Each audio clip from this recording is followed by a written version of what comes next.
중국을 믿고 의지하던 캄보디아가 단 하룻밤 만에 불바다로 변했습니다. 국경을 단 한 발자국도 넘지 않은 채 이 시민이 정확히 꿰뚫은 정체불명의 무기 때문이었습니다. 그 순간 중국은 침묵했고 캄보디아는 뒤늦게 깨달았으며 동남아 전체는 조용히 방향을 바꾸기 시작했습니다. 왜 중국 무기는 결정적인 순간에 아무 역할도 하지 못했을까요? 지금부터 중국을 믿은 캄보디아가 왜 치명적인 대가를 치르게 되었는지 충격적인 이야기를 시작하겠습니다. 모든 것은 태국과 캄보디아 국경지대에서 울려 퍼진 포성으로부터 시작됐습니다. 처음 보고됐을 때만 해도 소규모 교전이었고 국경 경비대 간의 충돌이었기 때문에 대수롭지 않게 여겨졌습니다. 이런 충돌은 수년마다 반복되던 일이었고 며칠 지나면 양측이 물러나 외교적으로 봉합되곤 했기 때문입니다. 그러나 이번은 전혀 달랐습니다. 캄보디아가 먼저 다연장 로켓을 동원했고 국경 너머 태국군 진지를 향해 수십 발의 로켓을 발사했습니다. 그 결과 태국군 병사 여러 명이 현장에서 사망하는 참사가 벌어졌습니다. 이 소식이 태국 전역에 퍼지자 국민들의 분노는 폭발했고 방콕에서는 즉각적인 보복을 요구하는 시위가 이어졌습니다. 태국 정부는 전례 없는 압박 속에 놓였고 총리는 긴급 국가안보회의를 소집했습니다. 국방장관 합참의장 각군 참모총장들이 모두 모인 회의실의 공기는 무겁게 가라앉아 있었습니다. 캄보디아의 선제 공격에 어떻게 대응할 것인지를 두고 치열한 논쟁이 벌어졌고 일부는 지상군 투입을 주장했지만 전면전으로 확대될 위험 때문에 쉽게 결론이 나지 않았습니다. 그때 공군 참모총장이 조용히 입을 열었습니다. 이미 준비된 것이 있다고 말입니다. 그가 말한 준비된 수단은 한국산 정밀 유도 폭탄이었습니다.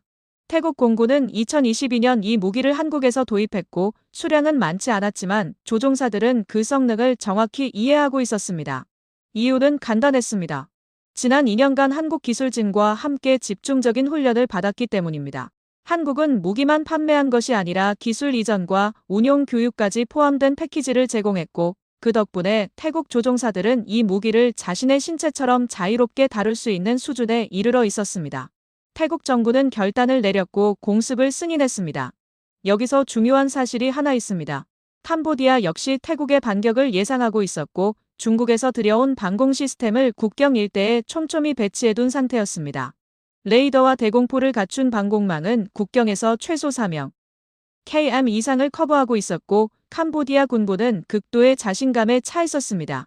태국 전투기가 국경을 넘는 순간 즉시 탐지하고 격추할 수 있다고 확신했던 것입니다. 하지만 태국 공군은 국경을 넘지 않았습니다. 전투기들은 국경에서 5영 km 떨어진 자국 영공에 머문 채 작전을 수행했습니다. 그리고 그 지점에서 폭탄을 투하했습니다. 상식적인 폭탄은 중력에 의해 곧바로 낙하하지만 이 폭탄은 전혀 달랐습니다. 투하 직후 접이식 날개가 펼쳐지며 공중에서 글라이더처럼 활공하기 시작했습니다. 이것이 바로 한국이 독자 개발한 정밀 유도 폭탄 키트의 핵심 기술이었습니다. 기존 재래식 폭탄의 날개와 첨단 유도 장치를 결합해 수십 km를 정확히 날아가게 만드는 기술이었습니다. 미국에도 유사한 무기가 있지만 가격이 지나치게 비싸다는 치명적인 단점이 있습니다. 반면 한국은 거의 동급의 성능을 절반도 안 되는 가격으로 구현해냈습니다. 그 비결은 한국의 반도체 기술과 정밀 제조 역량이 결합된 결과였습니다. 태국 전투기에서 투하된 폭탄은 무려 87km를 날아갔고 캄보디아 방공망은 끝내 이를 탐지하지 못했습니다. 폭탄은 매우 낮은 고도로 지형을 따라 비행하며 레이더 사각지대를 파고들었기 때문입니다. 여기서 또 하나의 강점이 드러났습니다. 이 폭탄에는 웨이포인트 기능이 탑재돼 있어 목표까지의 경로를 미리 설정할 수 있었고 방공망을 피해 우회 비행하도록 프로그램할 수 있었습니다. 태국 공군은 이 기능을 완벽히 활용했고 폭탄은 캄보디아 방공망의 빈틈을 따라 정밀하게 날아갔습니다. 최종 목표는 캄보디아군 전방 지휘소였습니다. 사후 분석 결과 폭탄은 지휘소 건물의 정중앙에 명중했고 오차는 불과 5m에 불과했습니다. 이는 축구 골대 안에 폭탄을 떨어뜨린 것과 같은 수준의 정밀도였습니다. 지휘소에 있던 캄보디아군 고위장교 여러 명은 즉사했고 지휘체계는 한순간에 마비됐습니다. 캄보디아군은 전투기가 국경을 넘은 흔적도 레이더에 포착된 신호도 없었기 때문에 처음에는 내부 폭발이나 사고로 오인했다고 합니다. 그러나 현장을 수습하는 과정에서 폭탄 파편이 발견됐고 그 위에는 선명한 한글이 새겨져 있었습니다. 그제서야 캄보디아는 자신들이 전혀 예상하지 못한 새로운 형태의 무기에 당했다는 사실을 깨달았습니다. 이 보고서를 받아든 저는 깊은 생각에 잠겼습니다. 한국은 언제 이런 수준의 무기를 개발했는지, 어떻게 이 정도 성능을 이런 가격에 구현했는지, 그리고 왜 태국은 전통적인 동맹국의 무기가 아닌 한국을 선택했는지 의문이 이어졌습니다. 이 질문에 답하기 위해서는 시간을 거슬러 올라가 캄보디아가 왜 중국에 올인했는지, 태국은 왜 전혀 다른 선택을 했는지, 그리고 그 선택이 어떻게 이런 극적인 결과로 이어졌는지를 차근차근 살펴봐야 합니다. 캄보디아라는 나라를 제대로 이해하려면 먼저 이 나라가 처한 지정학적 상황부터 파악해야 됩니다. 캄보디아는 동남아에서 가장 어려운 위치에 놓인 나라 중 하나예요. 서쪽으로는 태국이 버티고 있고 동쪽으로는 베트남이 자리 잡고 있는데 두 나라 모두 캄보디아보다 인구도 훨씬 많고 경제력도 강하며 군사력도 압도적으로 우세한 강대국들이에요. 역사적으로 캄보디아는 이 두 강대국 사이에서 끊임없이 압박을 받아왔고 영토를 빼앗긴 적도 여러 차례 있었으며 정치적으로 간섭받은 적도 셀 수 없이 많았기 때문에 캄보디아 입장에서는 언제나 불안할 수밖에 없는 처지였습니다. 그래서 캄보디아는 역사적으로 늘 든든한 후원자가 필요했는데 과거 식민지 시대에는 프랑스가 그 역할을 맡았고 냉전 시대에는 소련이 잠깐 그 자리를 대신하기도 했지만 1991년에 소련이 무너지면서 캄보디아는 다시 고아 신세가 됐습니다. 태국과 베트남이라는 두 강대국 사이에 끼어서 어디에도 기댈 곳이 없는 막막한 상황에 처하게 된 거죠. 그때 손을 내민 나라가 바로 중국이었는데 2010년대 들어서 중국은 캄보디아에 그야말로 엄청난 규모의 투자를 쏟아부었습니다. 도로를 깔아주고 다리를 놓아주고 항만을 건설해주고 공장을 세워줬는데 경제 원조만 한 게 아니라 군사 원조도 함께 대규모로 들어왔습니다. 18년 한 해에만 중국이 캄보디아에 제공한 군사 원조 규모가 1억 달러를 훌쩍 넘었는데 캄보디아 같은 작은 나라 국방 예산 전체와 맞먹는 어마어마한 금액이었고 캄보디아 정부 입장에서는 거절할 이유가 전혀 없는 황금 같은 기회였습니다. 중국은 무기도 파격적으로 싸게 팔았는데 싸게 판 정도가 아니라 거의 공짜로 제공한 것들도 상당히 많았습니다. 소총과 기관총 같은 개인부터 시작해서 장갑차 군용 트럭 같은 수송 장비 그리고 다연장 로켓과 자주포 같은 중화기 방공 레이더와 대공포 같은 방어 체계까지 온갖 종류의 무기가 물밀듯이 캄보디아로 들어왔습니다. 8년부터 2023년까지 5년간 캄보디아가 해외에서 수입한 무기의 90% 이상이 중국산이었는데 금액으로 환산하면 약 1억 1,700만 달러 어치에 달하는 엄청난 규모였고 캄보디아군 장비를 살펴보면 거의 전부가 중국제라고 해도 과언이 아닐 정도로 중국산 일색이 되어 버린 상황이었어요. 중국은 무기만 제공한 게 아니라 교육과 훈련까지 책임졌는데 매년 용과한 코르라는 이름의 대규모 연합훈련을 정례적으로 실시했습니다. 중국 인민해방군 교관들이 직접 캄보디아에 파견되어서 캄보디아군 병사들을 체계적으로 훈련시켰습니다. 무기 다루는 법부터 전술 운용 장비 정비와 수리까지 전방위적으로 가르쳐줬고 캄보디아 입장에서는 이보다 더 좋은 조건을 상상하기 어려울 정도였어요. 돈은 거의 안 들고 최신 무기는 계속 들어오고 훈련까지 전문적으로 시켜주니까 마다할 이유가 전혀 없었던 거죠. 그리고 결정적으로 중요한 점이 있었는데 중국은 캄보디아 내정에 일절 간섭하지 않았습니다. 미국이나 유럽 국가들은 무기를 팔면서 항상 까다로운 조건들을 붙이는데 인권 상황 개선하라, 민주주의 제도 강화하라, 부패 척결하라, 야당 탄압 중단하라 같은 요구들이 꼬리표처럼 따라붙었고 이런 조건들이 캄보디아 훈센 정권 입장에서는 굉장히 불편하고 성가신 간섭으로 느껴졌습니다. 그런데 중국은 그런 거 일절 묻지 않았고 무기 줄 테니까 알아서 쓰라는 식으로 아무런 정치적 조건 없이 원조를 제공했는데 이게 캄보디아 정부에게는 엄청난 매력으로 작용했어요. 캄보디아 훈센 총리는 공개석상에서 여러 차례 중국을 최고의 파트너라고 지켜세웠고 중국 없이는 캄보디아의 발전이 불가능했을 것이라는 감사의 말을 반복적으로 표명했습니다. 캄보디아와 중국의 군사협력에서 가장 상징적이면서도 전략적으로 중요한 사업이 바로 림 해군 기지 현대화 프로젝트인데 캄보디아 남부 시아누크빌 인근에 위치한 이 해군 기지는 원래 아주 작고 초라한 규모의 시설이었어요. 솔직히 말해서 캄보디아 해군이라고 해봤자 고속정 몇 척과 소형 초기함 정도가 전부였기 때문에 큰 기지가 필요하지도 않았는데 2022년부터 이 기지가 완전히 탈바꿈하기 시작했습니다. 중국 자금이 대거 투입되어서 대규모 현대화 공사가 시작됐고 부두 길이가 엄청나게 늘어났습니다. 원래는 작은 배 몇 척 접안하는 정도의 규모였던 것이 공사가 마무리되고 나니까 대형 군함도 충분히 정박할 수 있는 수준으로 확장됐어요. 놀라운 건 새로 건설된 부두와 항만 시설의 규모가 캄보디아 해군 수준을 훨씬 뛰어넘는다는 점인데, 심지어 항공모함급 대형 함정도 접안할 수 있을 정도의 수심과 부두 길이를 확보하고 있습니다. 문제는 캄보디아 해군에는 그런 대형 함정이 단 한 척도 없다는 건데, 이 시설을 실제로 사용할 나라는 캄보디아가 아니라 중국이라는 뜻이고, 누가 봐도 중국 해군을 위한 전진기지로 건설된 것이 분명해 보였습니다. 실제로 2024년에 중국과 캄보디아가 공동으로 이 기지 개장식을 성대하게 치렀고, 중국 해군 함정이 처음으로 공식 입항하는 행사가 거행됐는데, 미국 정부에서는 이 기지를 아주 예의주시하면서 감시하고 있습니다.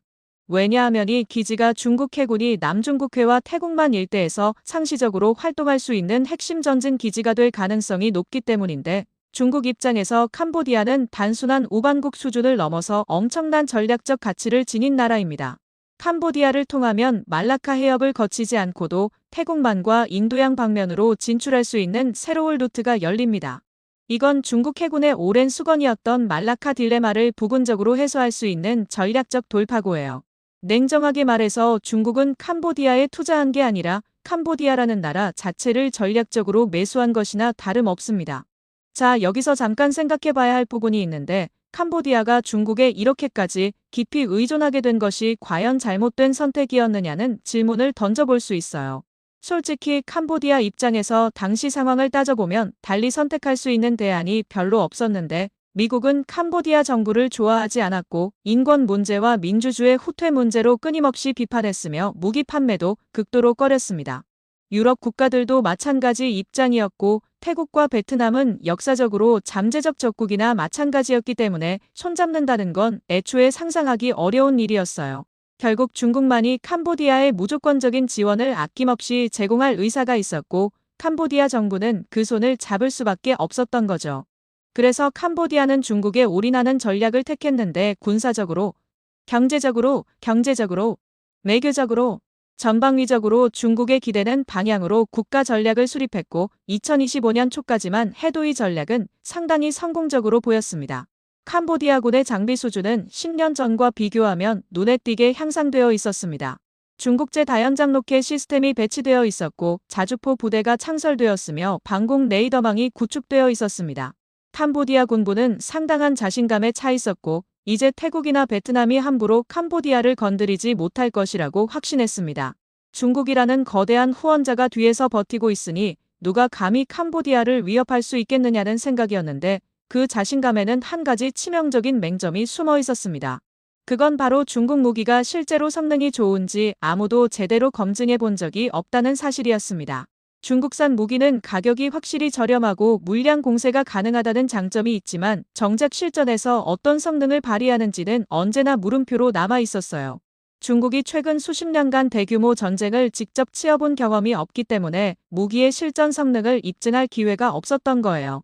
연습장에서 사격 시험하고 훈련하는 것과 실제 전장에서 적과 교전하면서 무기를 사용하는 것은 완전히 다른 차원의 문제인데, 중국 무기들은 한 번도 진짜 시험을 통과한 적이 없었습니다.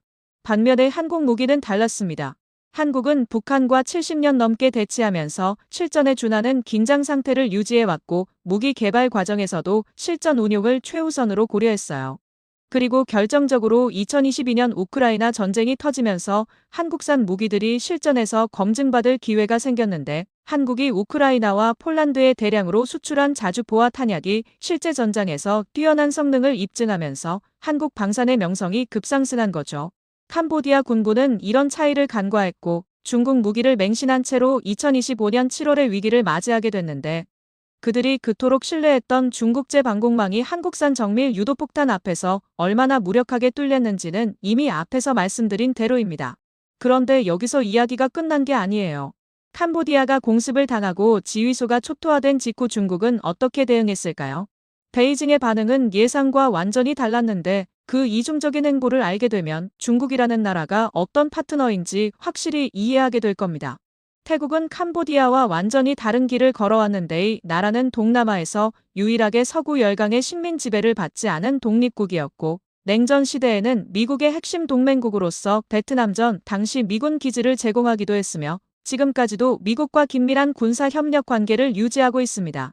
그런 태국이 왜 미국 무기 대신 한국 무기를 선택했느냐는 질문에 답하려면 먼저 태국 군부가 처한 현실적인 고민을 이해해야 하는데, 미국 무기는 분명히 세계 최고 수준의 성능을 자랑하지만 가격이 너무 비싸고 구매 절차가 복잡하며 정치적 조건이 따라붙는 경우가 많습니다. 예를 들어서 태국이 미국에서 전투기를 사려고 하면 의회 승인을 받아야 하고 인권 상황에 대한 심사를 거쳐야 합니다. 기술 이전은 거의 불가능에 가깝고 사후 정비와 부품 수급도 전적으로 미국에 의존해야 하는데, 이런 조건들이 태국 군부 입장에서는 상당히 불편하고 답답하게 느껴졌습니다.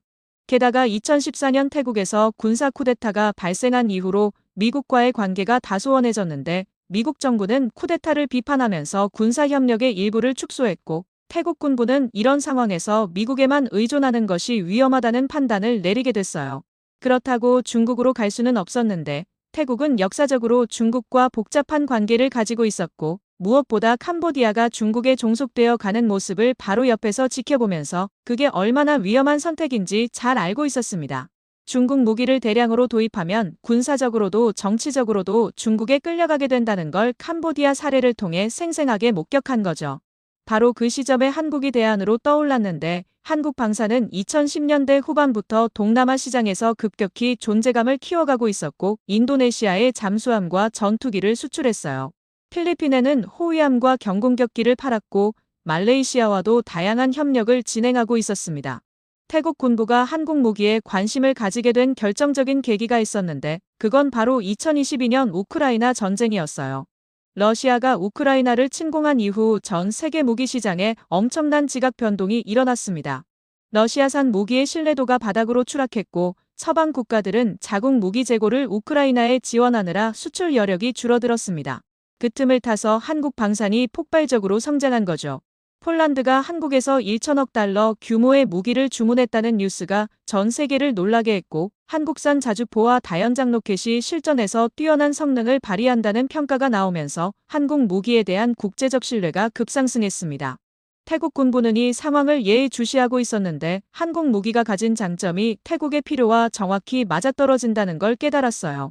첫 번째 장점은 가격 대비 성능이었는데, 한국 무기는 미국이나 유럽 무기와 비교해서 성능은 거의 동급이면서 가격은 절반 수준이거나 그보다 더 저렴했고, 예산이 넉넉하지 않은 태국 입장에서는 같은 돈으로 더 많은 무기를 확보할 수 있다는 의미였습니다. 두 번째 장점은 기술 이전과 현지 생산이었는데, 미국은 핵심 기술을 절대 공유하지 않는 반면에 한국은 상당 수준의 기술 이전을 패키지로 제공했고, 심지어 현지에서 부품을 생산하거나 조립할 수 있도록 협력하는 방안까지 열어놓고 있었어요. 이건 단순히 무기를 사는 게 아니라 방산 역량 자체를 키울 수 있다는 뜻이었어요. 태국 군부로서는 장기적으로 훨씬 매력적인 제안이었습니다. 세 번째 장점은 정치적 부담이 적다는 것이었는데, 한국은 미국처럼 인권이나 민주주의 문제로 잔소리하지 않았고, 중국처럼 정치적 종속을 요구하지도 않았으며 순수하게 상업적인 관계로 거래할 수 있었기 때문이죠. 태국 정부 입장에서는 부담 없이 협력할 수 있는 파트너였어요. 네 번째 장점은 사후 지원 체계였는데, 한국 방산업체들은 무기를 팔고 나서도 정비 인력을 파견하고 부품을 신속하게 공급합니다. 운용 교육을 지속적으로 제공하는 등 철저한 사후 관리를 해줬고, 이런 점에서 한국은 다른 어떤 나라보다도 신뢰할 수 있는 공급자로 평가받았습니다. 태국은 2022년에 한국에서 정밀 유도폭탄 키트 2형 여기를 도입했는데, 이게 바로 앞에서 말씀드린 그이예요. 도입 수량이 2형기밖에 안 됐기 때문에 당시에는 큰 주목을 받지 못했고, 저도 솔직히 거래를 대수롭지 않게 넘겼습니다. 지금 생각해보면 태국 공군은 이 무기의 전략적 가치를 정확히 꿰뚫어보고 있었던 겁니다. 이 무기의 정식 명칭은 한국형 정밀 유도 폭탄 키트인데, 기존의 일반 재래식 폭탄에 장착해서 정밀 유도 무기로 변환시키는 장치예요. 미국의 제2담과 비슷한 개념이지만 한국은 여기에 활공 날개를 추가해서 사거리를 획기적으로 늘렸고, 이게 결정적인 차이점이었습니다. 일반적인 정밀 유도 폭탄은 투하 고도에 따라 다르지만 대략 2형에서 3형 K안 정도를 비행할 수 있는데, 한국산 유도 폭탄 키트를 장착하면 1형형 Km 이상을 활공할 수 있어요. 이게 왜 중요하냐면 전투기가 적공망 밖에서 안전하게 폭탄을 투하하고 빠질 수 있다는 뜻이기 때문입니다. 조종사의 생존성이 비약적으로 높아지는 동시에 적공망을 무력화시킬 수 있는 거죠. 한국군이 무기를 개발하면서 몇 가지 혁신적인 기능을 추가했습니다. 첫 번째는 웨이포인트 기능으로 폭탄이 목표까지 가는 경로를 미리 설정할 수 있어서 적 레이더를 피해 우회 비행하도록 프로그래밍할 수 있었어요. 두 번째는 진입각 조절 기능인데 목표물 상공에서 20도에서 20도에서 75도 사이로 하강 각도를 자유롭게 설정할 수 있어서 산악 지형 뒤에 숨어있는 목표물이나 도시 건물 사이에 있는 목표물도 정확히 타격할 수 있었습니다.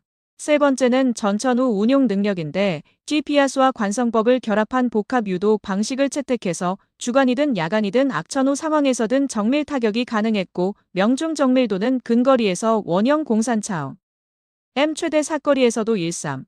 태국 공군은 이 무기를 도입한 직후부터 한국 기술진과 함께 집중적인 훈련에 들어갔습니다. 한국 측에서 파견한 전문가들이 태국에 상주하면서 조종사 교육과 정비 인력 양성을 체계적으로 진행했고 2년간의 준비 끝에 2023년경에는 완전한 운용 능력을 확보한 상태가 됐습니다. 태국 공군 조종사들은 이 무기를 처음 실사격 훈련에서 사용해보고 나서 엄청난 충격을 받았다고 하는데 한 조종사의 말을 빌리면 이건 완전히 게임 체인저라고 했어요. 50km 밖에서 폭탄을 떨어뜨렸는데 목표물 한가운데 정확히 명중하는 걸 보면서 이제 전쟁의 규칙이 완전히 달라졌다는 걸 실감했다고 했습니다. 태국 군부는 이 무기의 존재를 철저히 비밀에 붙였는데 캄보디아는 물론이고 주변 어느 나라도 태국이 이런 능력을 보유하고 있다는 사실을 알지 못했습니다. 그래서 2025년 7월에 국경 충돌이 발생했을 때 캄보디아는 전혀 대비가 안 된 상태였고 중국이 깔아준 방공망이 얼마든지 태국 공군을 막아줄 거라고 철석같이 믿고 있었던 겁니다. 그런데 태국 공군이 꺼내던 카드는 캄보디아가 상상도 하지 못했던 것이었고 87. 계양 밖에서 날아온 폭탄이 지휘소를 초토화시키는 순간 캄보디아 군군은 자신들이 얼마나 잘못된 판단을 해왔는지 깨닫게 됐습니다. 그렇다면 도대체 중국이 제공한 방공망은 왜 이 폭탄을 막지 못했을까요? 캄보디아 군부가 그토록 신뢰했던 중국 무기들은 결정적인 순간에 왜 무력하게 뚫려버렸을까요? 그 해답을 찾아보면 중국 방산의 민낯이 적나라하게 드러납니다. 이건 단순히 캄보디아만의 문제가 아니라 중국 무기를 도입한 모든 나라가 직면할 수 있는 심각한 위험이에요. 2025년 7월 그날 새벽 태국 공군 기지에서는 긴장감이 최고조에 달해 있었는데 조종사들은 이미 브리핑을 마치고 전투기에 탑승한 상태였고 각 전투기 날개 아래에는 한국산 정밀 유도폭탄이 장착되어 있었습니다. 작전 계획은 단순하면서도 대담했는데 국경을 넘지 않고 태국 영공에서만 작전을 수행하면서 캄보디아 영내 깊숙한 곳에 있는 군사 목표물들을 타격한다는 것이었어요. 이게 가능한 이유는 오직 한국탄의 장거리 활공 능력 때문이었고 만약 이 무기가 없었다면 태국 공군은 캄보디아 연공으로 직접 들어가야 했을 텐데 그랬다면 중국제 방공망에 탐지되어 격추당할 위험이 컸을 겁니다. 태국 공군 전투기들이 이륙했고 국경 방향으로 비행하기 시작했는데 캄보디아 레이더는 이 움직임을 포착했지만 크게 긴장하지 않았어요. 왜냐하면 태국 전투기들이 국경에서 5영 계양 정도 떨어진 지점에서 머물고 있었기 때문인데 거리는 캄보디아 방공망의 유효 사거리 밖이었습니다. 캄보디아군 입장에서는 태국 전투기가 여기서 공격할 수 있는 수단이 없다고 판단한 거죠. 캄보디아 방공망 운용자들은 태국 전투기가 그냥 무력 시위를 하는 거라고 생각했고 실제로 국경 분쟁이 벌어질 때 이런 식의 무력 시위는 양측에서 자주 있던 일이었기 때문에 별다른 대응 조치를 취하지 않았습니다. 바로 그 순간 태국 전투기에서 폭탄이 투하됐는데 폭탄은 전투기에서 분리되자마자 접이식 날개를 펼쳤고 자체 추진력은 없었지만 높은 고도에서 얻은 위치 에너지를 활용해서 글라이더처럼 활공하기 시작했습니다. 이 폭탄에 장착된 유도 시스템은 발사 전에 입력된 목표 좌표를 향해 스스로 경로를 조정했는데 단순히 직선으로 날아간 게 아니라 캄보디아 방 레이더의 탐지 범위를 피해서 우회하는 경로로 비행했습니다. 한국 기술진이 개발한 웨이포인트 기능이 제 역할을 한 건데 폭탄은 미리 설정된 여러 개의 경유 지점을 거치면서 적 레이더의 사각지대를 따라 이동했고 저고도로 지형을 따라 비행하면서 탐지 확률을 최소화했어요. 캄보디아 방공망은 이 폭탄을 전혀 탐지하지 못했고 중국제 레이더 시스템의 한계가 여기서 드러났어요. 중국이 캄보디아에 제공한 방공 레이더는 주로 항공기를 탐지하도록 설계된 것이었고 이렇게 작고 저고도로 비행하는 활공폭탄을 탐지하는 데는 최적화되어 있지 않았습니다. 게다가 캄보디아군 방공부대의 훈련 수준도 문제였습니다. 중국에서 장비는 받았지만 이런 형태의 위협에 대응하는 훈련을 제대로 받지 못했고 애초에 이런 무기가 존재한다는 사실조차 인지하지 못하고 있었습니다. 폭탄은 87km를 비행하는 동안 고도와 속도를 정밀하게 조절했는데 한국 기술진이 개발한 에너지 관리 시스템이 활공 중 잉여 에너지를 효율적으로 제어해서 목표 상공에 도달했을 때 과대 속도나 과다 활공으로 인한 오차를 최소화했습니다. 목표물인 캄보디아군 전방 지휘소 상공에 도달한 폭탄은 최종 하강 단계에 들어갔는데 미리 설정된 진입각에 따라 하강하면서 GPS와 관성항법 시스템이 실시간으로 경로를 수정했고 최종 단계에서는 거의 수직에 가까운 각도로 목표물을 향해 낙하했어요. 폭탄이 지휘소 건물 지붕을 뚫고 들어간 순간 500파운드급 고폭탄두가 폭발했고 건물 전체가 순식간에 화염에 휩싸였습니다. 내부에 있던 캄보디아군 고위 장교들과 참모들은 대피할 시간조차 없이 그 자리에서 목숨을 잃었습니다. 동시에 다른 폭탄들도 각각의 목표물에 명중했는데 탄약고가 폭발하면서 2차 폭발이 연쇄적으로 일어났고 다연장 로켓 진지가 파괴되면서 캄보디아군의 화력 자산이 순식간에 무력화됐어요. 태국 공군의 첫 번째 공습이 끝났을 때 캄보디아군은 지휘 체계가 마비되고 주요 화력 자산이 파괴된 상태였는데 가장 충격적인 거니 모든 일이 불과 몇 분 만에 벌어졌다는 거예요. 캄보디아군 입장에서는 그야말로 날벼락이었는데 레이더에 아무것도 잡히지 않았고 경고음 하나 울리지 않았는데 갑자기 지휘소와 탄약고가 폭발한 거잖아요. 처음에는 내부 사고나 아군의 실수로 인한 폭발인 줄 알았다고 하는데 잔해를 수습하는 과정에서 폭탄 파편이 발견되고 나서야 공습을 당했다는 사실을 깨달았습니다. 그런데 문제는 공습이 어디서 온 건지 알 수가 없었다는 거예요. 태국 전투기는 캄보디아 영공을 침범하지 않았고 캄보디아 레이더에도 적 항공기가 접근한 기록이 없었기 때문에 캄보디아 군부는 한동안 극심한 혼란에 빠졌습니다. 나중에야 잔해에서 발견된 파편에 새겨진 한글을 보고 이게 한국산 무기라는 사실을 알게 됐는데 그제서야 캄보디아 군부는 자신들이 전혀 새로운 형태의 위협에 직면했다는 걸 이해하기 시작했어요. 이 소식이 캄보디아 수뇌부에 보고됐을 때 분위기는 그야말로 공포 그 자체였다고 했습니다. 중국이 제공한 방공망을 완전히 신뢰하고 있었는데 그게 아무런 역할도 하지 못했다는 사실이 엄청난 충격으로 다가왔습니다. 캄보디아 군부는 급히 중국 측에 연락을 취했고 왜 반공 시스템이 작동하지 않았는지 해명을 요구했는데 중국 측의 대응은 캄보디아를 더욱 당혹스럽게 만들었어요. 중국 군사 고문들은 이런 장거리 정밀 유도 폭탄에 대응하려면 더 고급 사양의 반공 시스템이 필요하다고 말했습니다. 그 말인즉은 지금까지 중국이 캄보디아에 제공한 장비로는 이런 위협을 막을 수 없다는 뜻이었고 더 비싼 장비를 추가로 구매해야 한다는 얘기였습니다. 10년간 중국에 의존하면서 90% 이상의 무기를 중국에서 들여왔는데 정작 결정적인 순간에 그 무기들이 무용지물이 됐고 해결책은 더 많은 돈을 내고 더 비싼 중국 무기를 사라는 거였어요. 캄보디아 군부 내에서는 분노와 회의감이 퍼지기 시작했습니다. 우리가 중국을 잘못 믿은 건 아닌가 하는 의문이 고개를 들었고 일부에서는 중국 무기의 실제 성능에 대한 근본적인 재평가가 필요하다는 목소리가 나오기 시작했습니다. 반면에 태국 측에서는 완전히 다른 분위기가 형성됐어요. 한국산 유도폭탄의 실전 성능이 기대 이상으로 뛰어났다는 평가가 나왔고 불과 2억여 발의 폭탄으로 캄보디아군의 지휘체계와 주요 화력 자산을 무력화시킨 건 엄청난 성과였어요. 태국 공군 내부에서는 한국 무기에 대한 신뢰가 급상승했고 추가 도입을 검토해야 한다는 의견이 힘을 얻기 시작했습니다. 이 소식은 빠르게 동남아 전역으로 퍼져나갔는데 각국 군부와 정보기관들은 태국 캄보디아 충돌의 전개 양상을 면밀히 분석했고 특히 한국산 정밀 유도폭탄의 성능에 큰 관심을 보였습니다.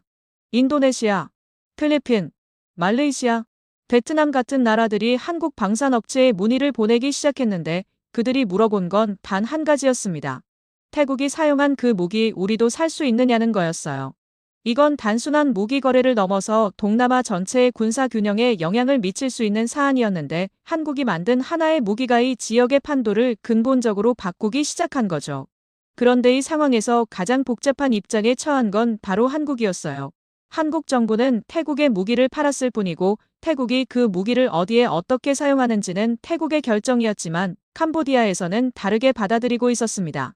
캄보디아 언론과 정치인들 사이에서 한국에 대한 분노가 끓어오르기 시작했고 일부에서는 한국이 캄보디아 지도부를 암살하려 했다는 식의 과격한 주장까지 나오고 있었어요. 서울은 이 상황을 어떻게 관리해야 할지 고민에 빠졌는데 한쪽에서는 한국 무기의 성능이 입증됐다고 환호하는 반면에 다른 한쪽에서는 한국이 전쟁에 연루됐다고 비난하고 있었습니다. 강산 강국이 된다는 건 이런 복잡한 문제들과 함께 사는 것이기도 한데 미국도 프랑스도 이스라엘도 다 겪어온 일이에요. 그런데 한국은 이 상황에서 예상과 다른 선택을 했고 그 선택이 결국 한국의 국제적 위상을 한 단계 더 끌어올리는 계기가 됐습니다. 태국 공군의 공습이 끝난 직후 캄보디아 군군내에서는 한 가지 질문이 끊임없이 반복됐는데 그건 바로 도대체 왜 우리 방공망이 작동하지 않은 거냐는 거였어요. 캄보디아는 지난 10년간 중국으로부터 막대한 양의 방공 장비를 들여왔고 레이더 시스템과 대공포 적어도 방어 체계까지 상당히 촘촘하게 구축해놨다고 자부하고 있었는데 정작 실전에서는 단 한 발의 폭탄도 요격하지 못했고 심지어 탐지조차 하지 못한 채 속절없이 뚫려버린 거잖아요. 저는 이 사건 이후 중국 방공 시스템의 실제 성능에 대해 집중적으로 분석해봤는데 결론부터 말씀드리면 중국 무기의 문제점은 단순히 한두 가지가 아니라 구조적이고 복합적인 것이었습니다. 첫 번째 문제는 중국제 레이더의 탐지 한계였는데 중국이 캄보디아에 제공한 방공 레이더는 주로 항공기나 헬기 같은 비교적 큰 표적을 탐지하도록 설계된 것이었어요. 전투기 크기의 물체가 5도 이상에서 비행하면 잡아낼 수 있지만 한국산 유도폭탄처럼 작은 크기의 저고도로 지형을 따라 비행하는 표적을 탐지하는 데는 근본적인 한계가 있었습니다. 현대전에서 정밀 유도 무기의 위협이 갈수록 커지고 있다는 건 군사 전문가라면 누구나 아는 상식인데 중국이 캄보디아에 제공한 장비는 이런 최신 위협에 대응할 수 있는 수준이 아니었어요. 쉽게 말해서 중국은 캄보디아에 9세대 장비를 제공하면서 마치의 시스템인 것처럼 포장했던 거고 캄보디아는 그걸 그대로 믿었던 겁니다. 두 번째 문제는 체계 통합의 부재였는데 효과적인 반공망이라는 건 단순히 레이더와 대공포를 배치한다고 완성되는 게 아니에요. 탐지 체계와 지휘 통제 체계, 요격 체계가 유기적으로 연결되어서 위협을 탐지하는 순간부터 요격까지 신속하게 이루어져야 하는데 캄보디아의 방공망은 각 요소들이 따로 놀고 있었습니다. 레이더가 뭔가를 탐지하더라도 그 정보가 지휘소로 전달되고 대공포대에 명령이 하달되기까지 시간이 너무 오래 걸렸고 한국산 유도폭탄처럼 빠른 속도로 접근하는 표적에 대응하기에는 반응 속도가 턱없이 느렸습니다. 미국이나 유럽의 반공 시스템은 이런 체계 통합에 수십 년간 노력을 기울여왔고 막대한 비용을 투자해왔습니다. 중국은 이 부분에서 여전히 따라잡지 못하고 있는 상태입니다. 세 번째 문제는 훈련과 운용 능력의 부족이었는데 아무리 좋은 장비를 갖추고 있어도 그걸 제대로 운용할 수 있는 인력이 없으면 무용지물이에요. 중국은 캄보디아에 장비를 제공하면서 기본적인 운용 교육은 시켜줬지만 실전과 같은 상황에서 복잡한 위협에 대응하는 고급 훈련은 제대로 이루어지지 않았습니다. 캄보디아군 방공부대원들은 장거리 활공 유도 폭탄이라는 게 존재한다는 사실조차 제대로 인지하지 못하고 있었고 당연히 이런 위협에 어떻게 대응해야 하는지에 대한 매뉴얼도 훈련도 전무한 상태였습니다.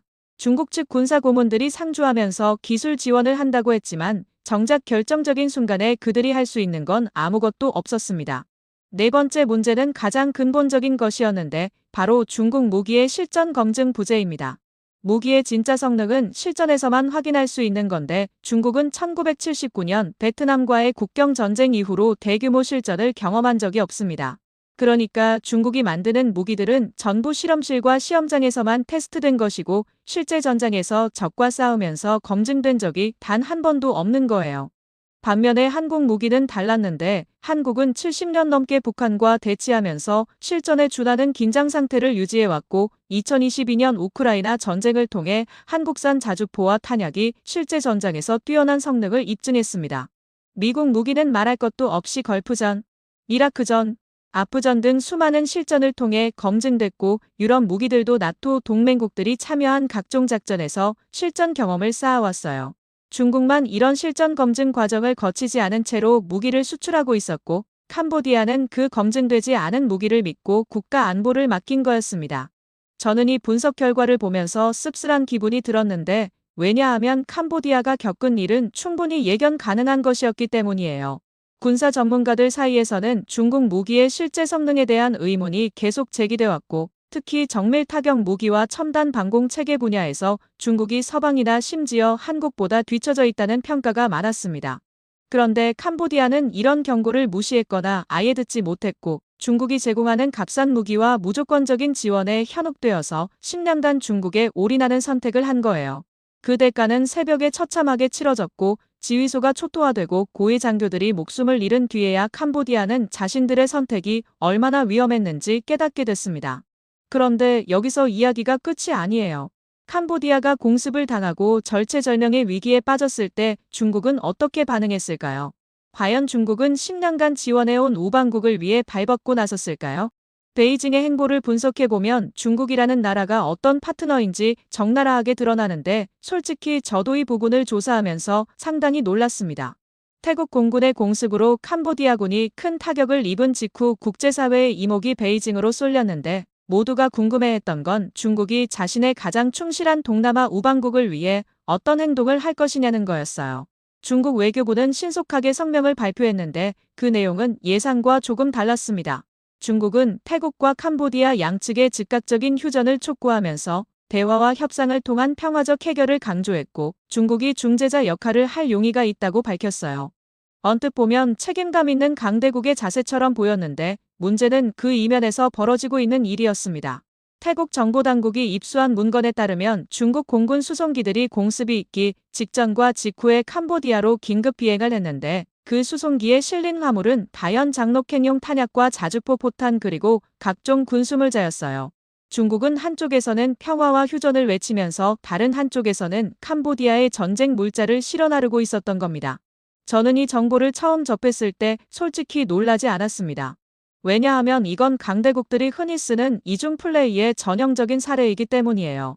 공개적으로는 평화 중재자 역할을 자처하면서 국제사회에서 책임감 있는 이미지를 유지하고 비공개적으로는 자국의 이익에 부합하는 쪽에 무기와 물자를 지원해서 영향력을 확대하는 거죠. 미국도 과거에 비슷한 일을 했고 러시아도 마찬가지였는데 중국이 다른 점은 그 위선의 정도가 유난히 심했다는 거예요. 중국은 캄보디아에 10년간 무기를 팔고 군사 원조를 제공하면서 캄보디아를 사실상 자국의 위성국처럼 만들어 놓았는데 정작 캄보디아가 위기에 빠졌을 때 직접 나서서 보호해주지는 않았습니다. 태국을 상대로 강력한 외교적 압박을 가하거나 군사적 위협을 가할 수도 있었을 텐데 중국은 그렇게 하지 않았어요. 왜냐하면 태국도 중국에게는 중요한 경제 파트너이고 태국과 전면적으로 대립하는 건 중국의 이익에 부합하지 않았기 때문입니다. 결국 중국의 선택은 양쪽에 다 좋은 얼굴을 하면서 실질적으로는 아무것도 하지 않는 것이었는데 휴전 중재를 명목으로 양측과 접촉하면서 중국의 영향력은 유지하고 동시에 캄보디아에는 탄약을 공급해서 전쟁 수행 능력을 유지시켜주는 거였어요. 캄보디아 입장에서 이건 엄청난 배신감으로 다가왔을 텐데 10년간 중국만 바라보면서 군사적으로 경제적으로 의존해 왔는데 정작 위기의 순간에 중국은 캄보디아 편을 확실히 들어주지 않은 거잖아요. 물론 탄약은 보내줬지만 그건 캄보디아를 도와주려는 게 아니라 중국 무기의 시장을 유지하려는 상업적 동기가 더 컸을 거예요. 실제로 전투가 진행되면서 캄보디아군이 소모한 탄약의 상당 부분이 중국에서 긴급 공수된 것이었는데 중국 입장에서는 전쟁이 계속될수록 탄약 판매 수익이 늘어나는 구조였습니다. 국제사회에서는 중국의 이런 이중적 행보에 대한 비판이 쏟아졌는데 한쪽에서는 평화를 외치면서 다른 쪽에서는 무기를 파는 게 말이 되느냐는 거였어요. 유엔 안보리에서도 이 문제가 거론됐고 서방 국가들은 중국의 위선을 강하게 비난했습니다. 그런데 흥미로운 건 이 사태를 지켜보던 다른 동남아 국가들의 반응이었어요. 베트남 리더스입니다. 필리핀, 인도네시아, 말레이시아 같은 나라들은 캄보디아의 상황을 아주 주의 깊게 관찰하고 있었는데 그들이 얻은 교훈은 명확했습니다. 중국에 지나치게 의존하면 위험하다는 거였어요. 중국은 좋을 때는 아낌없이 지원해주는 것처럼 보이지만 정작 결정적인 순간에는 자국 이익을 최우선으로 한다는 걸 캄보디아 사태가 생생하게 보여줬거든요. 그리고 동시에 다른 교훈도 있었는데 그건 바로 무기의 질이 양을 이긴다는 거였어요.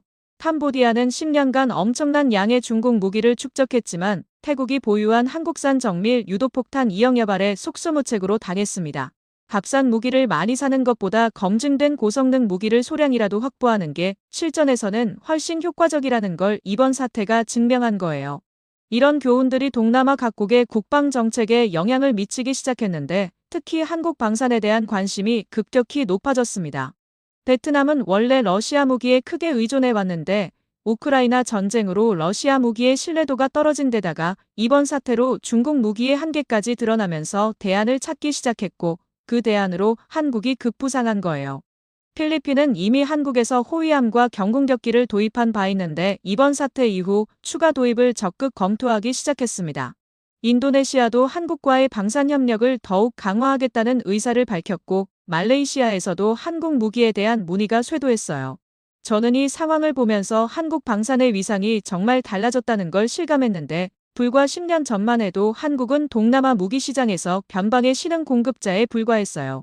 그런데 지금은 미국, 러시아, 중국, 유럽에 이어서 5번째 주요 무기 수출국으로 부상했고 특히 동남아에서는 가장 선호하는 공급자 중 하나가 됐습니다.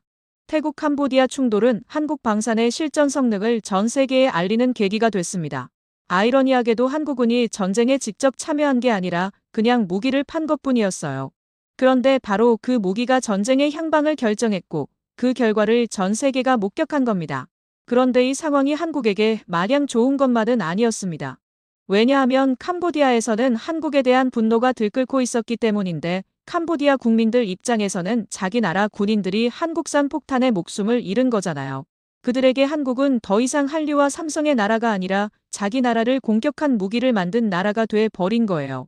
캄보디아 소셜미디어에서는 한국 제품 불매 운동 움직임이 일어났고 일부 과격한 주장도 나오기 시작했는데 한국이 캄보디아 지도부를 암살하려고 했다는 식의 음모론까지 퍼지고 있었습니다.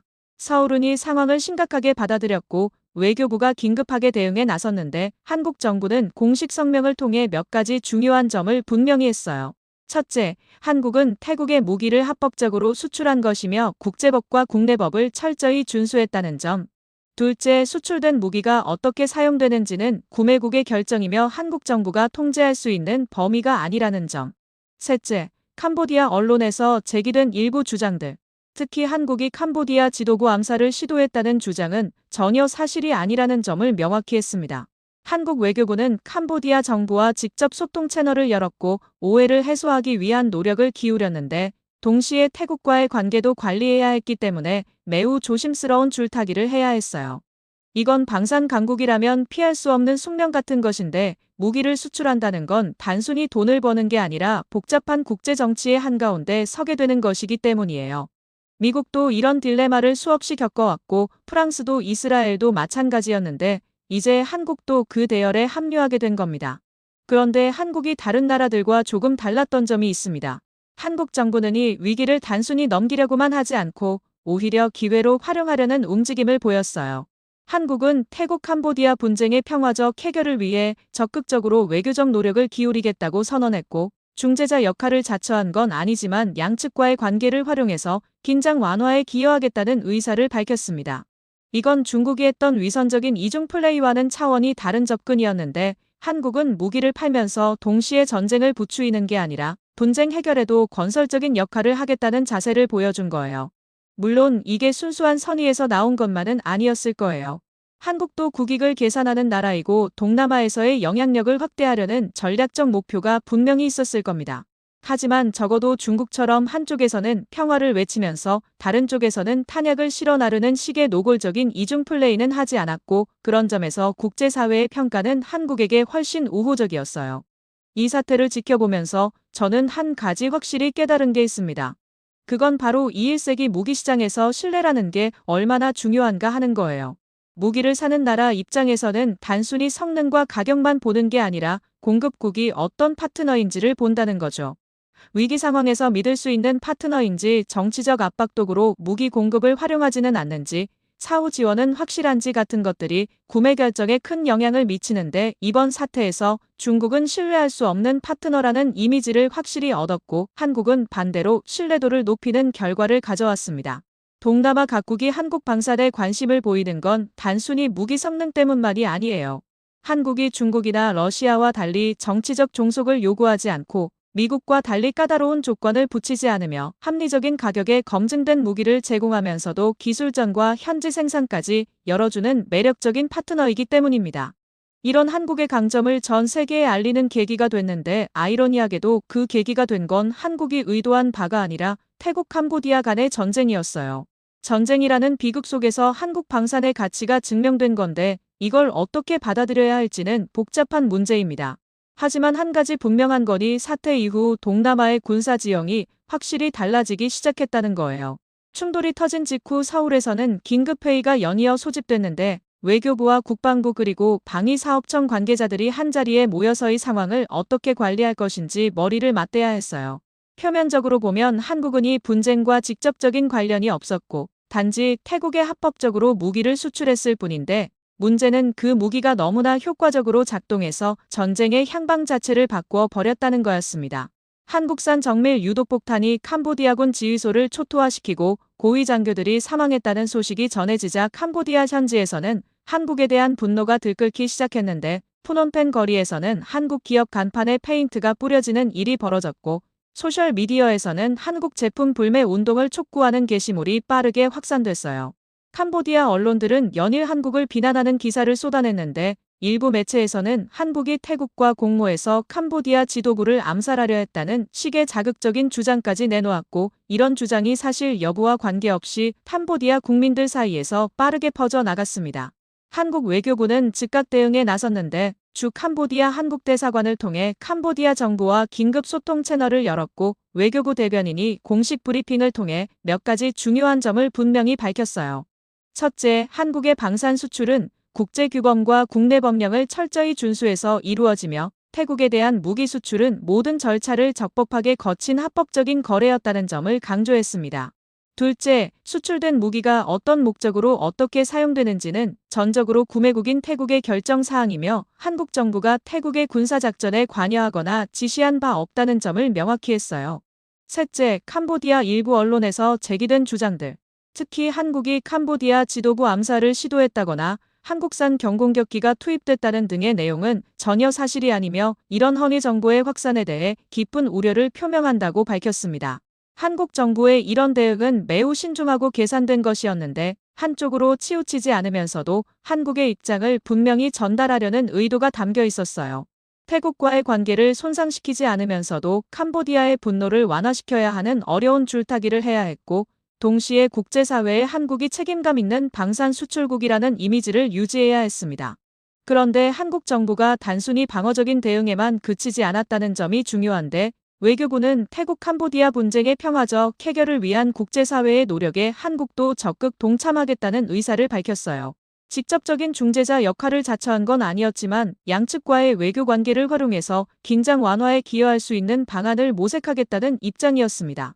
이건 중국이 보여준 이중적 행보와는 확연히 다른 접근이었는데 중국은 평화 중재를 외치면서 뒤로는 캄보디아의 탄약을 공수했지만 한국은 무기를 판 나라로서 분쟁 해결에도 건설적인 역할을 하겠다는 자세를 보여준 거예요.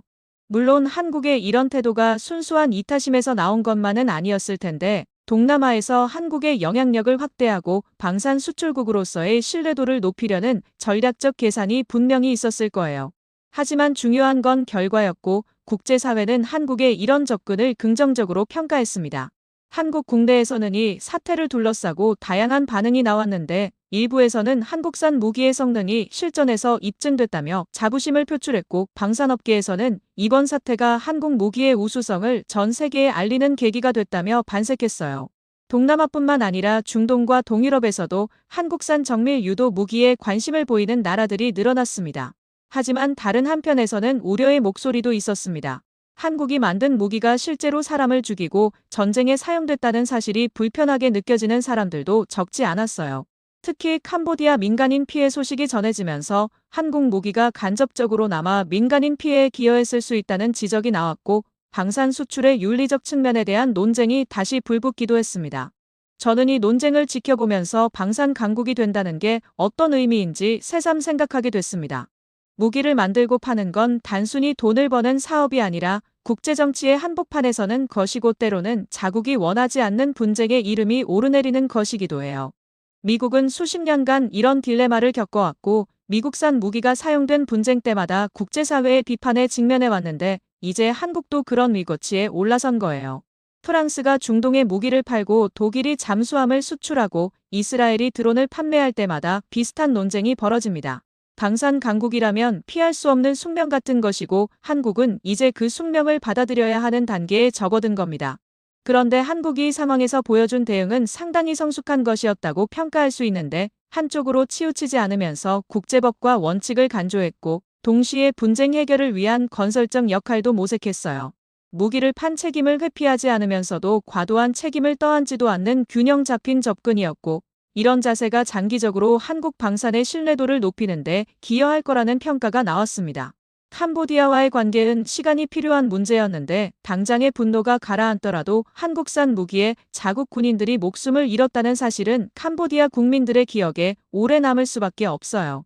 하지만 한국 외교부는 장기적인 관점에서 캄보디아와의 관계를 관리해 나가겠다는 입장이었고, 경제 협력과 개발 원조 등을 통해 양국 관계의 다른 측면을 강화하면서 신뢰를 회복해 나가겠다는 전략을 세웠습니다.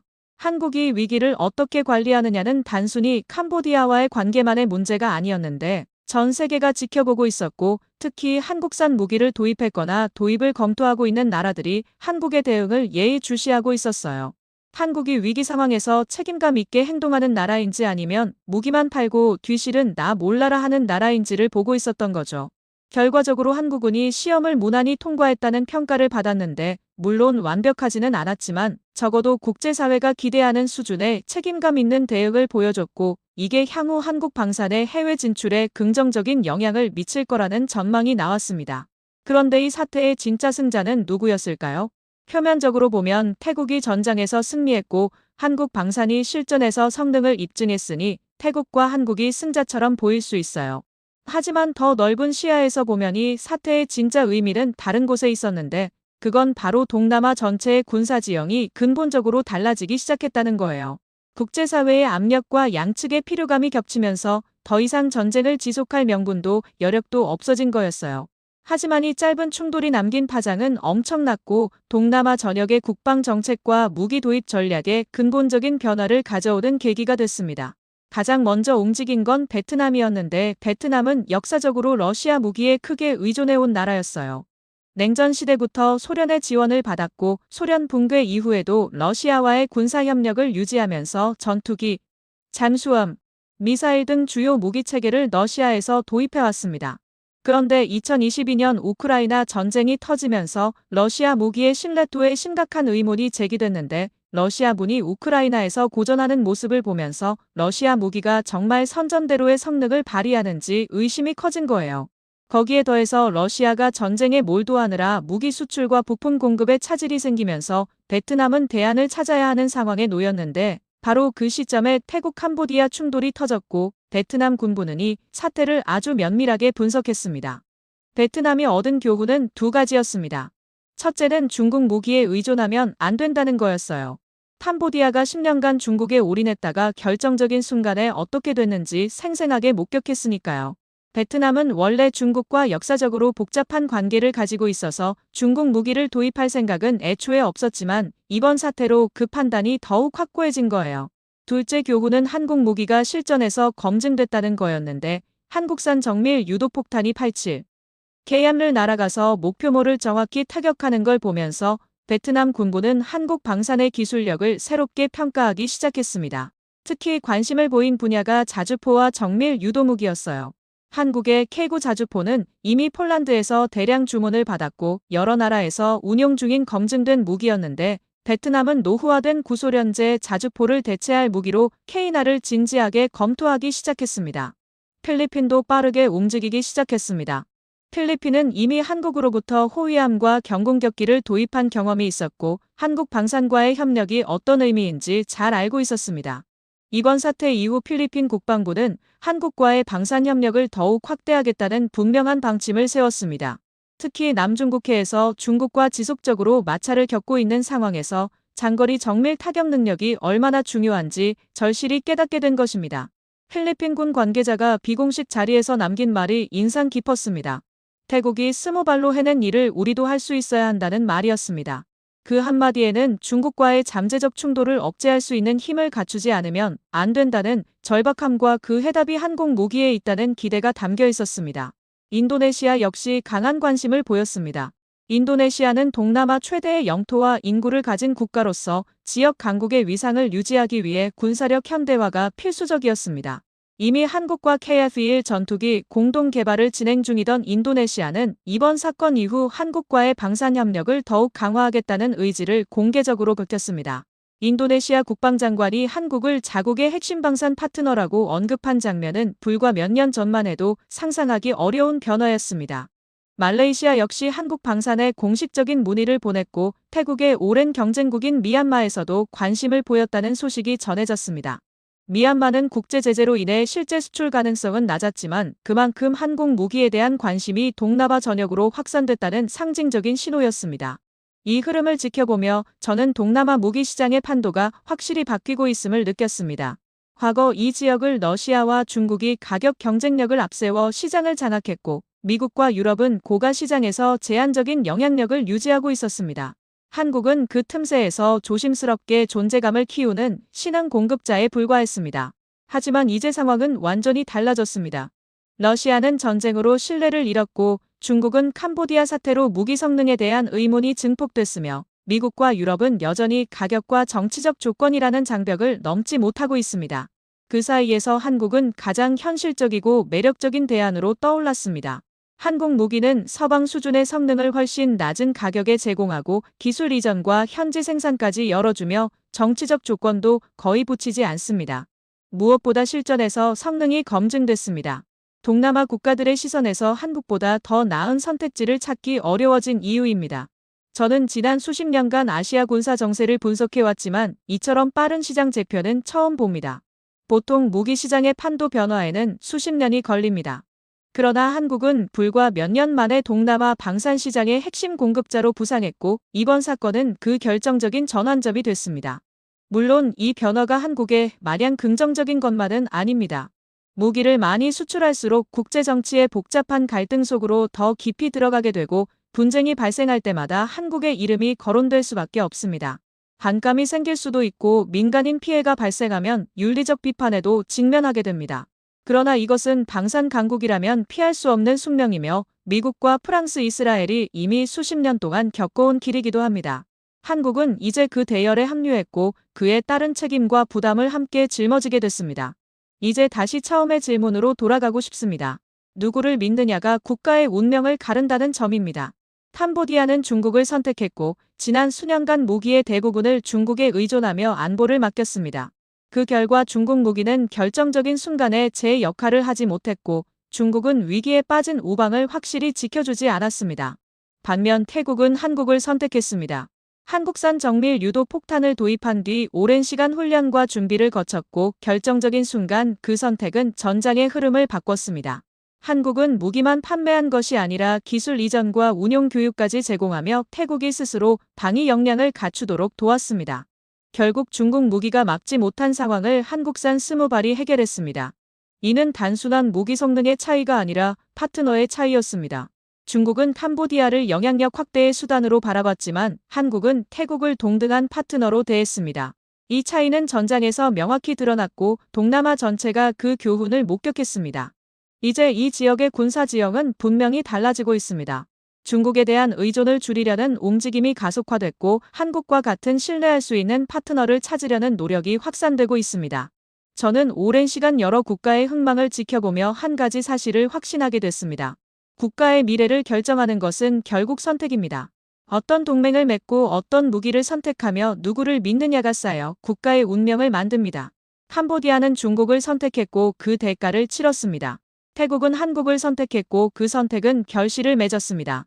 이것은 단순한 무기 이야기가 아니라 이 시대를 살아가는 국가들이 어떻게 생존할 것인가에 대한 이야기입니다. 그리고 지금 동남아 국가들은 그 답을 한국에서 찾기 시작했습니다. 한국 방산의 시대는 이미 시작됐고 하늘을 가른 한 발의 폭탄이 그 시작을 알렸습니다.